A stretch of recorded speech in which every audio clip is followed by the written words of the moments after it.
We're going to do a cross-section of material. As any of you who've been to any of the other shows we've done. For those of you who haven't, I'm going to give you a bit of shtick. It's a cross-section of the material that we've got together in the last 6.5 years. And it starts with one that goes something like this. That is one of my favorites. I love the cross-section of material. Thank you for joining me for the Zepfan All Things Led Zeppelin podcast. This is episode 20. Welcome to today's episode where we have the pleasure of conversing with Mark Hayward. If that name strikes a chord, it's likely because you tuned into episode 15, where we explored Peter Whitehead's iconic Royal Albert Hall 1970 film. I highly recommend listening to that episode if you haven't caught it yet. It's a roller coaster ride through the film's journey, complete with its ups, downs, and dramatic twists before it lands in the hands of Led Zeppelin. Mark played a pivotal role in the story by selling the reels to Led Zeppelin in 1999. However, don't be fooled into thinking it was a straightforward deal. It was an uphill battle from the start, evolving into a fiery legal dispute that ultimately ended up in court. Today, Mark joins us to shed light on how he initially acquired these films, his exclusive screening experience with the band, and everything in between. So without further ado, let's welcome the now infamous Mark Hayward to the show. Mark, welcome. Good afternoon. How are you? Good afternoon. Thank you very much from here in England on a Sunday afternoon. Yes, nice to meet you. Yeah, nice to meet you too. It's Sunday morning for me. I'm on the West Coast in the United States. Oh, lovely. Before we dive into the Peter Whitehead Royal Albert Hall films and how you acquired them, kind of explain to the listeners as far as what your background is in music, how you got involved in collectors, and what you do now. Yeah, okay. Well, it's a long story, but in 2000, what am I talking about? In 1975 or so, Aerosmith came round to dinner at my mum's flat in Regent's Park in London, which was organised by Gilly Prudence, who's now living in Nashville, who I saw the other day, actually. And I got very heavily into music by my mother, and with Gilly's help, went backstage in many gigs. And of course, 1975 was also a pivotal year for Zeppelin. I saw them at the Earls Court concert. I'm sorry to say, I hate to say this to Zepp fans, but it was boring. Poor John Bonham ended up doing like about a 40-minute drum solo on Moby Dick. And quite recently, I asked Jimmy Page and told him, I didn't ask him, I told him what I thought and said it was a very dull concert because of that 40-minute drum solo. And he said they let him play that long drum solo on one night because his parents were in the audience. So that explained that. Otherwise, I would have enjoyed it a lot more because the rest was great. Moving swiftly ahead I set up a record shop. I ended up signing Charlie Watts from the Rolling Stones and took him on tour to America, actually, and Japan for 2 years. That's going to be coming up in another podcast. And I signed the Cranberries up. I had to turn down an invitation from Keith Richards to go to his housewarming party in Connecticut to do that. But at least I got them. And then Island Records came along and caused all sorts of legal hassles. And I didn't have the money to fight it at the time. Fast forward, I then released a film of Syd Barrett of the Pink Floyd on an acid trip. And I released it as a 11-minute VHS videotape. At the time, no one had ever done anything by releasing an 11-minute silent film. And nobody thought it would sell, but it sold thousands and thousands. And that pricked the conscience of Peter Whitehead. So Peter Whitehead came to my shop and said, I'm fascinated how you were able to release an 11-minute silent video and sell tens of thousands of copies of a VHS silent film. He said, I have the following films. So I went to meet Peter. I've been very much a film fan of music because I'm a big Jimi Hendrix fan. I had run out of everything that was available on Jimi Hendrix and thought, well, let's see. He mentioned Hendrix on Top of the Pops. He made a film, Hey Joe, for Top of the Pops, which lasted just about 3 minutes. And I said, how did you make that film? And he said, well, I cut it up from lots of other films of Hendrix at the Savile. And I said, "Oh, that's amazing." I said, "Well, where is that film?" And he said, "It's in a tin can somewhere in his barn." So I hired out a screening place in Golden Square in Soho, and Peter and I went there and looked through these cans. And about the third can we hit, there it was. It was Hendrix at the Savile. Yet again, silent film footage, lasting 18 minutes, and I just hit the roof. I thought, wow. So I purchased that from Peter for a very reasonable price, I must say. But nonetheless, I purchased it, and in the end, it was auctioned off several years later at Sotheby's auctioneers, and it made the 6 o'clock news for a record price for a film, which I won't go into. But nonetheless, it was a great bit of film. After I bought that and bought several other films, I bought the Beach Boys in London film from him, some Charlie Watts films of him in Lewes in Sussex. And then he said, I've been dealing with Led Zeppelin to try and get my Albert Hall film released and wasn't getting anywhere. Maybe you could take over and do this. And I said, well, what's the situation? Then he went quiet for about several months. And a few months later, he rang me and said he'd had a quadruple bypass, thing of the heart sort of thing, and felt very, very weak and didn't have the energy to do anything. So he said, would I like to buy the film and then take it on? So I said, I'll do that. So I paid Peter as a buyout for that film, and he said, I'll help you in anything you need to get it released. Very, very kind man, lovely. Got on with his 3 daughters very well and his lovely wife at the time. What year did you meet Peter and then you start dealing with him with the Jimi Hendrix films and so forth? When did the relationship? Good question, actually, Mark. I think that was around 1996, I think, 1995 and 1996, something like that. As I said, he came to my shop, which was in Hanway Street. It was called Vinyl Experience and UFO. And we had Bowie come to the shop with Iman and Oasis. Many, many famous people came. It was the only shop selling pop memorabilia, from like handwritten lyrics of Jimi Hendrix through to all sorts of rare stuff. And it was the first shop in the world at the time. So yes, he came to see me then. He handed the films over. And I then thought, well, I better get to work with this. I've just laid out all this money. I said to him, I'm going to go on meet Bill Kerbishley, who was in charge of Trinifold Music in Camden Town. They were based in Camden Town in London. Yeah. I didn't know who this man was. I later found out was the brother of Alan Kerbishley, who was the manager of Charlton Football Club, which is why the Who played at Charlton Football Club in 1974 and 76. Yeah. And so I approached him and I said, hi, I'm Mark Hayward. I bought the Led Zeppelin films from Peter Whitehead and I'm looking to release these. I said, life's too short. Let's get these films out. Did you think it was going to be an easy process? No, I didn't know.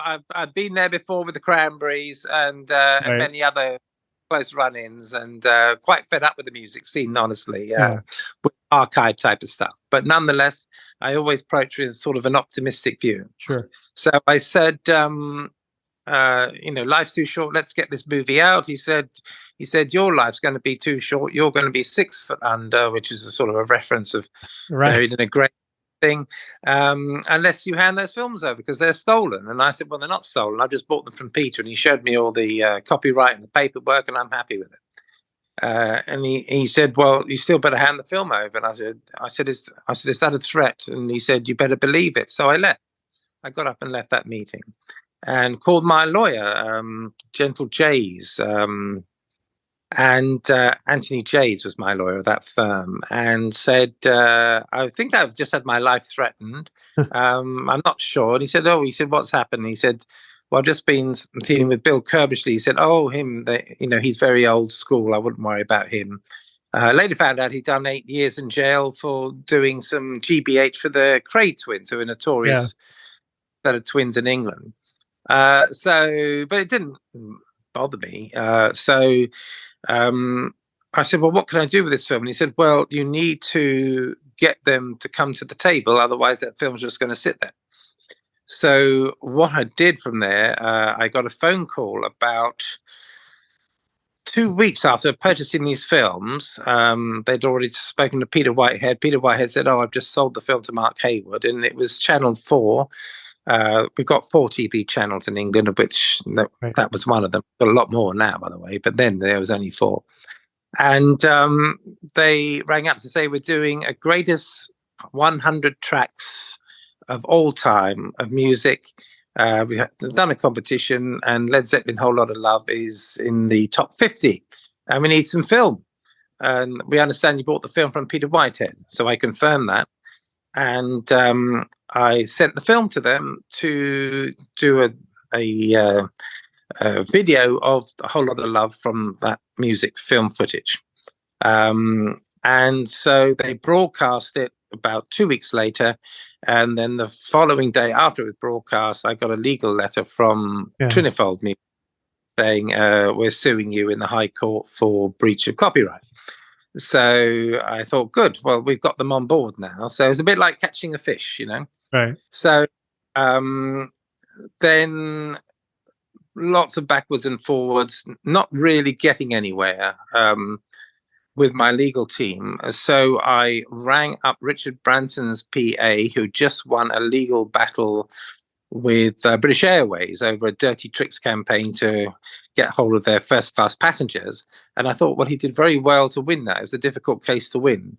So his PA very kindly gave me a new set of lawyers, and I called up Mark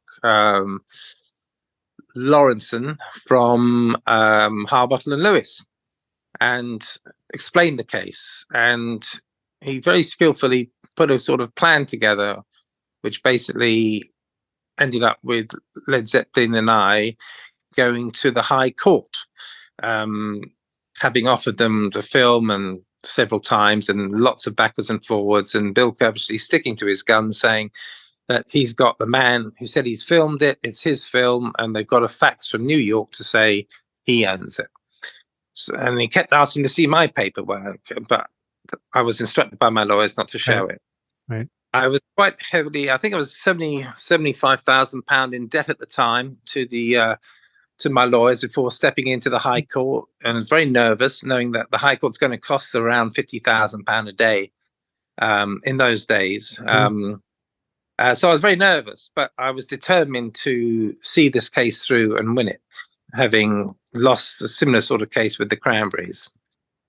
Before you go to the High Court in London, you get to see the judge, and you turn up and he kind of directs how the trial's going to go.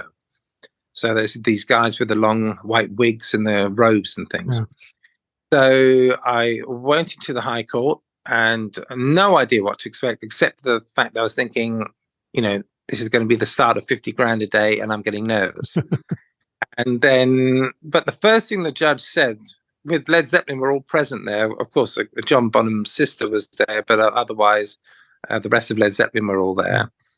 And the first thing the judge said was, well, I've read up on this case. I have all the evidence before me. And he said, so before we start this case, I want to make sure that all Mr. Hayward's legal expenses are paid up to date. That's me.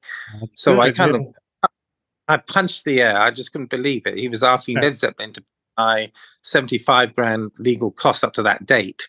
So I was thrilled. I was just so surprised. But, elated at the same time. Yeah. So, and then he said, furthermore, he said, I need a first charge on each one of your houses, which basically means that to pay the legal fees of each member of Led Zeppelin, the court would take a first charge of their houses, which meant that if they couldn't pay the legal fees, the court would have the right to take a charge on the house and sell their house, whether they liked it or not. Mm-hmm. So the judge meant business. He knew I was being bullied, and as I left the court at the time, Led Zeppelin came running out after me, including a lady called Suki, I think her name was, saying, we're so, we want to buy this film. What do you want for it? And I said, well, I'm really pissed off. I've been dealing with 2 years. You've mucked me about. I've had to hire lawyers after lawyers. It's cost me a hell of a lot of money and put a lot of strain on myself and my family. So I'm not happy. And they said, well, what do you want for it? And I said, well, I've seen a house I want to buy down in Sussex. And I need part of this money to make that all happen. Yeah. So I told them that, and they went away. And about 2 weeks later, or no, it was the next day, they got in touch with my lawyer. It was Lawrence Abramson, not Mark Abramson. Lawrence Abramson. They got in touch with him and said, we're happy to do a deal, but we have to make sure it's the original film. So we need to see it. And so I bought along the 12 reels of film and hired a little cinema in Dean Street, which is still there, actually, where you can show these films. And the only time they could do it was 8 o'clock in the morning. And I think it was on a Monday. I can't remember, but I remember it being the morning after the Rolling Stones had played the Brixton Academy gig.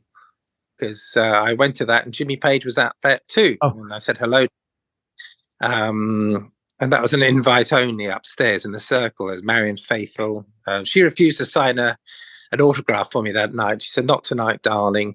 I've been signing books all day at HMV and I'm too tired. So, the next day at 8 a.m., I arrive at Dean Street Studios. And I turn up with a guitar in the hope that they would sign it, of which my lawyer said, what did you bring that for? I said, well, I hope they sign it. He said, no, they're not going to sign it. Angry and they're pissed off that they lost this case. Yeah. And so I said, okay. So we sat down and we watched the 12 reels of film, and Jimmy Page was rolling about laughing at the film, which had been synced up with the music. And Robert Plant was in the lift. He looked me up and down and gave me a really distasteful look of being angry with me. And John Paul Jones, who I'd had dinner with in Sussex before at a friend's house. And I think Deborah Bonham was there at the time. And their lawyer. And then there was me and my lawyer. So it was a totally bizarre situation. This tiny little room. It wasn't like a proper cinema. It was a little room, sitting there watching Led Zeppelin, watching themselves at the Albert Hall, sort of rolling about, laughing and thoroughly enjoying themselves. And then once the film had finished, I said, well, what do we do now? And then they came out afterwards and said, well, we'll be in touch. And sure enough, the next day they got in touch with Lawrence Abramson and I struck a price. We did a deal. And I finally got paid and handed the film over. And able to go on and buy this gorgeous estate down in Sussex. Nice. Not far from Jimmy Page's house. And I kept bumping into him after that too, funny enough. So that was the end result. And that's and went on to be one of the biggest selling DVDs of all time in the UK. So. How does copyright work? So for this instance, Led Zeppelin hired Peter Whitehead to film the band, but somehow it ends up being copyrighted or owned by Peter Whitehead. How does that work out? I haven't seen all the correspondence, but Peter told me Peter was a very prolific filmmaker at that time. But it was his company, which was, I think it was called Lorimer Films at the time. And he was putting all the money up for it. He was the guy doing all the filming. I don't know what his program was, whether he was going to license it or whatever he was going to do. Right. But it was his company, his film. He paid for it, didn't get a penny from Led Zeppelin, and he was doing it as a historical document. He'd already filmed Pink Floyd. So he saw this as, the next big thing. And he also filmed the Bath Film Festival as well. Right. Yeah. So from what I remember, in fact, what helped all the court case for me was there was a ton of paperwork that Peter provided when I bought this film. Good. And one of those pieces of paper showed that the Led Zeppelin was saying they had a man in New York who filmed this, and they faxed to say he owned the copyright. All he did was actually hold one of the lights in the concert, and we had a checkbook stub got paid £20, Right. and that stub was there, which is why the judge got so angry with the whole thing, and basically threw the thing out. Yeah, it was. He paid for it, his copyright, his film. He paid for all the film itself, which wasn't cheap in those days. He paid for the lighting people, the hiring of equipment, everything. It was all done by him. Zeppelin didn't put up a penny. Okay, so that makes sense why it ended up in his hands than in your hands. When you first heard about, it sounds like you're a big music fan. So this is the early 90s or mid 90s. You know, there's not a lot of Led Zeppelin film out there. You meet Peter, you hear about this Royal Albert Hall. What's your initial thought on that? Was Led Zeppelin high on the radar, or was like, holy shit, this is the Holy Grail right here? Yeah, that's exactly what you just said. I said exactly that. I found it very hard to believe that I was going to be the owner of this piece of film, and the legitimate owner and copyright owner of this incredible piece of footage. And when I was asking for the price that I asked, my lawyer said, "Oh, that's too much." And I said, "Well," you go and find some film of Led Zeppelin, right, playing, for over an hour long in 1970 on 3 different camera angles." I said, "There is none." Yeah, nothing existed. A professional film of them, apart from the odd TV program. So I just couldn't believe it. And as I said, I was a Hendrix fan through and through, still am. Right. In fact, I offered that when you said to me earlier, did I think this was going to be a smooth process? I offered the Hendrix at the Saville film to the Hendrix family, but yet again they started mucking about, and it ended up with somebody else. I think because I sold my Hendrix collection to Paul Allen at Microsoft. He bought it, and that's now sitting in the Seattle Museum, the Experience Museum. Yeah. Yes, I mean, and being a big video collector from about the age of 15, right, I was getting tons of BBC film that they were throwing away and destroying from a man called Ken Holmes, who used to work at the BBC. And he used to record all the programs, Colour Me Pop and all these rare bits of film. So I was very much in that sort of collecting sphere. So I hadn't even heard of this film until Peter told me. And so getting that piece of film and getting it from Peter, who seemed such a calm man, saying, "I'll back you up in court." And when it came to it, he did. I cannot sort of thank him enough, really. It was probably due a lot to his testimony too that helped the whole thing come to an end, but also a bit of skill from Harbottle and Lewis, and initially Gentle Jays, and having the will for me to take on Led Zeppelin, which was no easy task for what I was 39 years old then. So to me, it was a real, go-to task. I thought, well, I own it. It's my copyright, so why should I not fight this and listen to this man who kept saying that I'd stolen it? So, yeah. From my understanding, there's 12 reels total. Did it all have sound on it? It did have sound on it, but it wasn't, clear and professional. Jimmy owned the original master tapes for that. So they put that together, but I could have released that anyway. I could have released all those rock and roll tracks that they covered in, and probably released that quite legitimately without any issue, because of course the copyright in the music front was owned by many companies that bought all the rock and roll stuff. But yeah, they did come with music.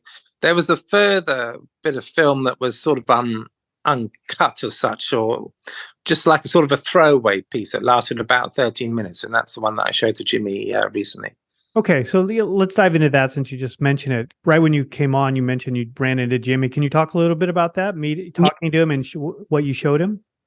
Yeah, well, it was he had hoped, forget which track, he'd hoped there'd be some keyboard on this particular piece of footage that I showed him. Forget what track that was now. Cannot remember what the track was that he was searching for. He thought it would be that track because that wasn't on the original piece of film that they bought. Right. Well, But since I mentioned keyboards, it could have been Since I've Been Loving You or Thank You, because I know both of those are not in the film. Thank So, You. I yeah. think it was Thank You. Right. Yeah, that was the one. Thank you. And so it was that track that he was hoping that this bit of film was, but it wasn't that. It was a different camera angle again. Great camera angle, actually totally different to the one that got released. But when I said, you're looking for something, why don't you put this in with a 50-year package type thing? And he said, I was asking too much for it again. And I said, okay, don't worry. As I said, it's peanuts for what I was asking, but I won't go into it. Yeah. So we sat down about 2 hours in total, just going through the film with him, backwards and forwards. But he said, no, I wanted that particular track. Right. This film you're talking about, was this just an extra reel that you found, or just outside of Peter Whitehead's collection? Correct. Okay. Very good. Yeah. Okay. And just the camera angle, I think, right? I guess because each film reel would be a camera angle or however it's spliced together.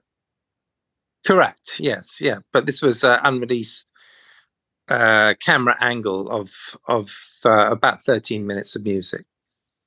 And a lot of it's homing in on Robert Plant's. He had a cross around his neck. So it was homing in on that as well. Yeah. Back in the 90s, I do remember hearing rumors of this being sold. I remember people telling me $250,000 or whatever, and this is before it went on Sotheby's. At some point in the 90s, a bootleg copy obviously came out that was 42 minutes or so. Are you aware of that? I mean, was that something? I think Bill Kirbishley told me about that. And you mentioned Sotheby's. That's very interesting. Earlier, to try and get things moving, nothing was happening. Sorry to go back a bit. Go ahead, yeah. Nothing with a deal being done. So this is within the 2 years of all this legal stuff. And before the legal stuff began, I decided to put the film in Sotheby's to sell it with copyright.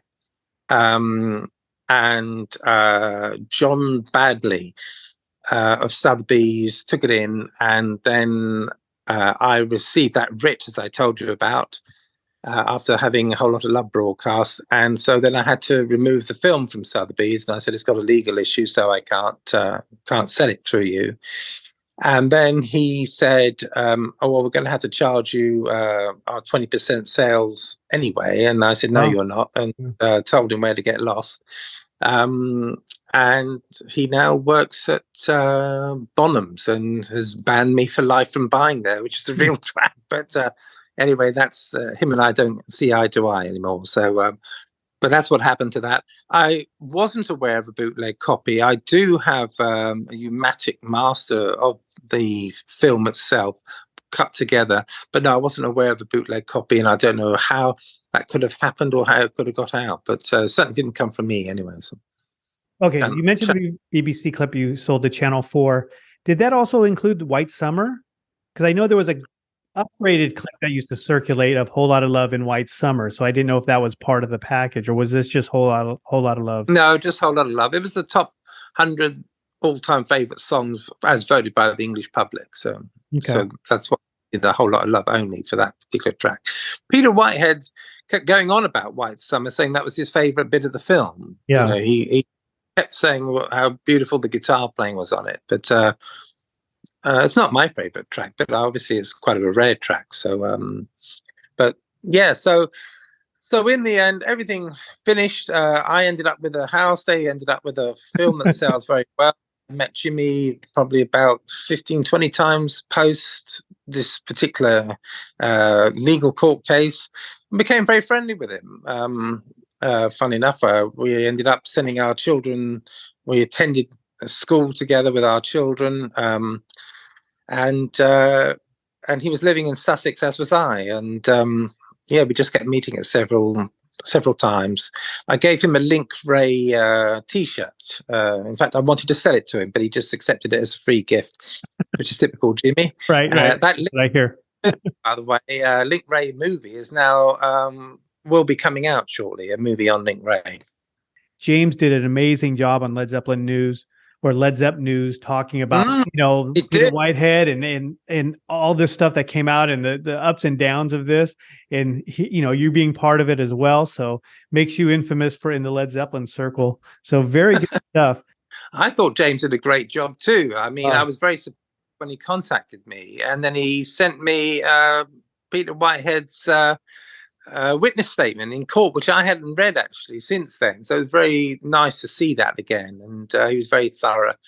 And it was just a very chance phone call, but it was funny seeing the reaction of Bill Kerbishley denying the whole thing and not knowing it ever happened. Anyway, James has been doing an amazing job. He's bringing up some really great stories, and the fact that Bath just came out last year is really exciting too, because the rumors of that's always been it's too dark, it's not watchable, but the footage is beautiful. Obviously it's not all full songs, but it's still amazing stuff and such a great document for Led Zeppelin fans, because as you mentioned earlier, there's nothing on Led Zeppelin. They never filmed. They never did anything professionally. They never did TV. They didn't do anything. They just played. They never worried about filming concerts. Where else are you going to get that? And you see the new generation of fans coming through expect everything to be absolutely fabulous quality and everything's superb. In our generation, growing up in the 1970s, there was some Led Zeppelin bootleg albums that had been released where they'd just been recorded on cassette tapes, and they were terrible quality, some of them. Yeah. But still, as a fan, they were great to hear because you wanted to hear how they'd be playing on one particular night at a particular concert. So it was it was quite a privilege in those days. And now, of course, everything is, you can digitize everything and make it all look fabulous. And the new generation are very lucky to hear all this historic music now. Right, exactly. Speaking of getting tapes, I think that's one of the things that kept Led Zeppelin alive in the 80s as well, the bootleg collectors. But I remember you would get a tape because in the internet, you could download anything or find any show immediately. Back then, you'd get the one show and watch it over and over again because it's a brand new, something you just acquired. You're like, oh, this is amazing. I'm going to watch it. I always like to end my show with asking questions with one-word answers. So let me ask you these questions, and you can answer with one or two words if you'd like. Favorite Zepp LP? I've got to go for 4. Favorite Led Zeppelin song?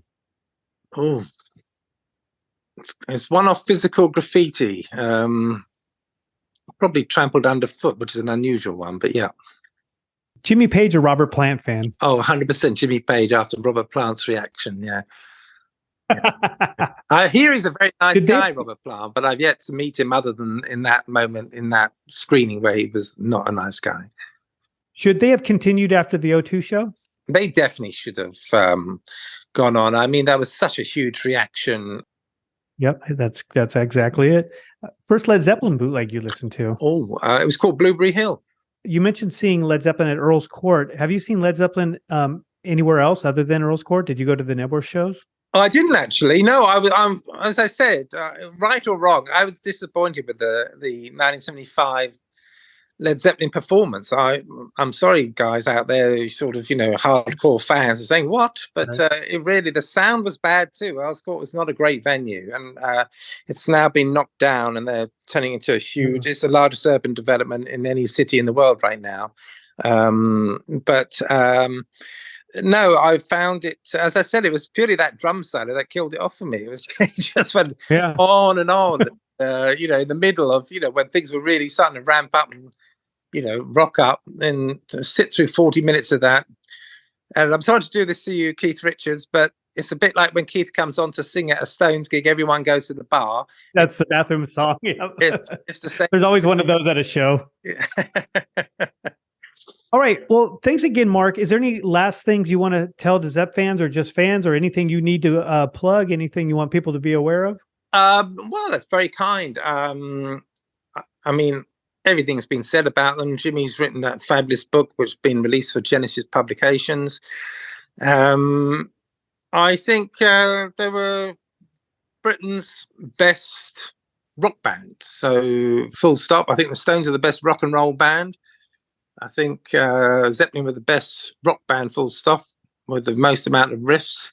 And I think the Beatles were the best pop songwriting band, who became one of the hardest rock bands in the later years of their careers. So I'm just thankful that for some reason English rock music seems to be a worldwide asset. And great that 100%. that English sound is still very much sought after. Well, super. Well, thanks again for your time, Mark. I appreciate you coming on. You have a great day. Now, thank you, Mark. I thoroughly enjoyed it, and hello to everyone out in LA and anywhere else. Thank you. Well, there you have it. Thanks, Mark Hayward, for joining me. This is episode 20. I just want to go back and kind of recap of what we just talked about. If you haven't listened to episode 15 yet, 15 is where we had an amazing podcast. We talked to James Cook. We talked to Eric Levy, who broke down the Peter Whitehead Royal Albert Hall 1970 film. So this is where this whole story kind of started from. And Mark was a key player in that article that James Cook wrote for Led Zeppelin News. Episode 15, I strongly recommend go listen to it. It has a lot of great detail, dives deep into Royal Albert Hall. And this interview was just kind of a conclusion of, or a more detailed look at that article and that information of the Royal Albert Hall film. So thank you, Mark Hayward. Once again, reach out to me, contact@zepfan.com. Rock on, everyone. Good night.